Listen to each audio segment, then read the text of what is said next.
बिहार की जो स्थिति अभी फिलहाल है, एक तरफ तेजस्वी प्रसाद का चार्जशीट और उसके ऊपर उनके लंबे चौड़े भाषण कि भाई वो उस वक्त उनकी उम्र ये था वो था। भाई अपराध करते वक्त आपने सोचा नहीं, अपराध करते वक्त आपको लगा कि भाई आपके पिताजी सीएम हैं या फिर आपके पिताजी का इतना बड़ा कुनबा है कि आपको बचा लेंगे।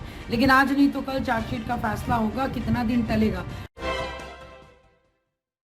पीटी न्यूज में आपका स्वागत है और मैं हूं आपके साथ Pooja Sharma. Land for job scam मामले में आज सुनवाई होनी थी, लेकिन बता दें आपको कि आज सुनवाई टल गई और जो अगली तारीख तय की गई है वो 8 अगस्त की है। अब 8 अगस्त को इस मामले पर सुनवाई होगी, जिसको लेकर राष्ट्रीय लोक जनशक्ति पार्टी के राष्ट्रीय प्रवक्ता देवजानी मित्रा की प्रतिक्रिया सामने आई है।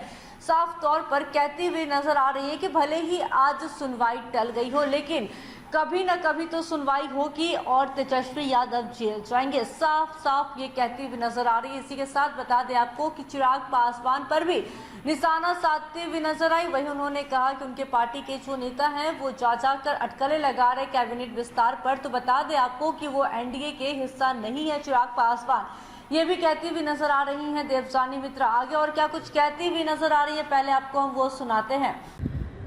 बिहार की जो स्थिति अभी फिलहाल है, एक तरफ तेजस्वी प्रसाद का चार्जशीट और उसके ऊपर उनके लंबे चौड़े भाषण कि भाई वो उस वक्त उनकी उम्र ये था वो था। भाई अपराध करते वक्त आपने सोचा नहीं, अपराध करते वक्त आपको लगा कि भाई आपके पिताजी सीएम हैं या फिर आपके पिताजी का इतना बड़ा कुनबा है कि आपको बचा लेंगे। लेकिन आज नहीं तो कल चार्जशीट का फैसला होगा, कितना दिन टलेगा। डेट पे डेट आपको मिल जरूर रहा है, लेकिन जो आपने काम किया उसके लिए आपको जेल तो जाना ही पड़ेगा। दूसरी तरफ अगर देखा जाए कैबिनेट का विस्तार को लेके चिराग पासवान के लोग अलग अलग चैनलों में जाके अलग अलग अटकलें लगा रहे हैं। पर चिराग जी की पार्टी का एक नियम है कि उनको जब कोई चीज हासिल होता है वो लोग उस वक्त चैनलों पे नहीं जाते, खुद ही न्यूज चैनल बन के हर जगह बात करते रहते हैं। तो फिलहाल वो एनडीए के पार्ट नहीं है, ये सब हम सब जानते ही हैं। और साथ में अभी तक कहीं से कोई मैं आपको फिर बता रही हूँ, कहीं से कोई भी न्यूज लागू नहीं किया गया कि वो केंद्र में मंत्री बन रहे, इतना सीट मिल रहा है उतना सीट मिल रहा है, और हाजीपुर तो उनको नहीं मिल रहा है। ये बात आप जान के रखिए। और दूसरी बात, ऊपर से शिक्षकों के ऊपर लाठीचार्ज और साथ में शिक्षकों को गिरफ्तार करके उनके ऊपर कार्रवाई करने की मांग कर रहे हैं हमारे महागठबंधन की सरकार। मैं तो ये बोलूंगी, हम लोग ये मांगे कर रहे हैं कि शिक्षक जो हम लोगों को बचपन से पढ़ाता लिखाता है, गुरु और शिक्षक की परंपरा पूरे इतिहास जानते कि भारत सबसे अव्वल नंबर पे आते, और वहीं पे बिहार जैसे राज्यों में शिक्षकों के ऊपर ये अत्याचार जो कतई बर्दाश्त नहीं होगा। महागठबंधन की सरकार से हम लोग ये मांग कर रहे, सारे शिक्षकों की रिहाई की जाए और साथ में उनकी पूरी की पूरी मांगे पूरी की जाए और राजमंत्री का दर्जा, राजकर्मी का दर्जा जितना जल्दी हो सके उनको दे दिया जाए।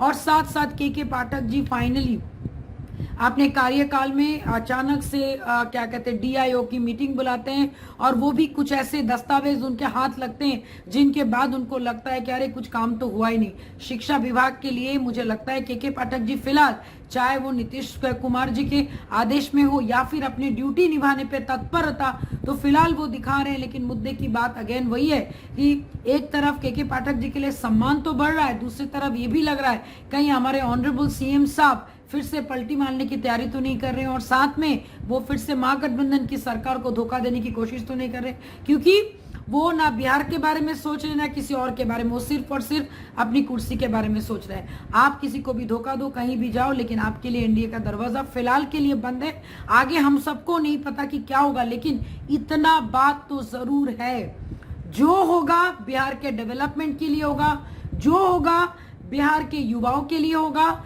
जो होगा इस बार कुछ अलग होगा, इतना बात तो निश्चित है। आगे हम सबको नहीं पता कि क्या होगा, लेकिन इतना बात तो जरूर है, जो होगा बिहार के डेवलपमेंट के लिए होगा, जो होगा बिहार के युवाओं के लिए होगा, जो होगा इस बार कुछ अलग होगा, इतना बात तो निश्चित है। चाहे कोई कितना भी बोले हम मंत्री बन रहे हैं, हाजीपुर मिल रहा है, चाहे कोई कितना भी बोले हम नाबालिग थे जब ये अपराध हुआ था, चाहे कोई कितना भी बोले कि के पाठक जी अभी ये काम कर रहे हैं, या तो एक्टिविटी दिखा रहे हैं या सही में काम करें, ये तो वक्त ही बताएगा। लेकिन साथ में मैं ये कहना चाहूँ, इस बार जो होगा अलग होगा और खेला जो होगा इस बार सच्चाई की होगी।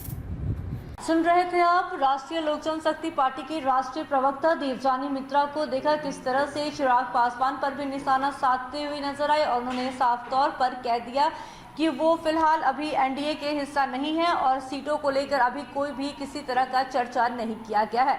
इसी के साथ साथ महागठबंधन पर भी हमलावर दिखी और साफ तौर पर ये कहती हुई नजर आई हैं कि नीतीश कुमार कभी भी पलटी मार सकते हैं। शिक्षक अभ्यर्थियों के मुद्दों को भी लेकर उन्होंने चर्चा किया और साफ तौर पर कहा कि शिक्षक अभ्यर्थियों को राज्यकर्मी का दर्जा देना चाहिए। आगे और क्या कुछ कह रही थी और किस तरह से महागठबंधन पर निशाना साधते हुए नजर आ रही थी, देखा आपने। तो फिलहाल इस खबर में बस इतना ही। तमाम छोटी बड़ी जानकारी के लिए बने रहे सिटी पोस्ट लाइव के साथ। इस वीडियो को लाइक करें, शेयर करें और चैनल को सब्सक्राइब करना ना भूलें। आपका सहयोग समर्थन पीटीएन न्यूज के लिए काफी मायने रखता है। धन्यवाद।